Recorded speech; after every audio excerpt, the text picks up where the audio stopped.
بسم الله الرحمن الرحیم. سلام و احترامات. نیکی هیله و نیکی پیرزونی مې ومنئ. هیله منم چې ښه اوسئ. دا د وحید جان خورکۍ ده. وحید جان او دغه خورکۍ د پلار نه یتیم پاتې و.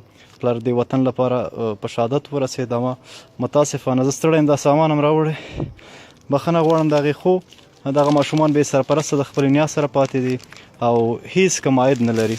ما ورته یو اندازه خوراکي توکي راوړي چې یو بوجۍ اوړه دي، یو ټیم غوړي دي، یو من لوبیا دي، یو من بوره ده، یو من وریجې دي، د ظرف وینځلو هغه مایع ده، صابون دی، شامپو ده، نیم کیلو چای دی، او تر څنګ یې نه پوهېږم دغلته خمبیره ده، بلکل خمبیره ده.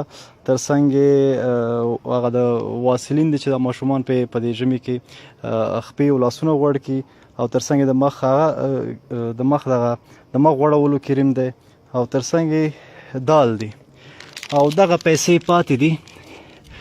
زه به دغې خورکۍ ته دا هغه کړمه، ته دا ونیسه. ښه ده، دا بلته کښېږدم، دا ته ونیسه کاکا. زه به دا وشمارم چې څو دي. 11 12 14 15 روپۍ. دا ماته راکړه. دغه 14 کلدار مې واخله. صحیح دی. او ځئ، خدای په امان.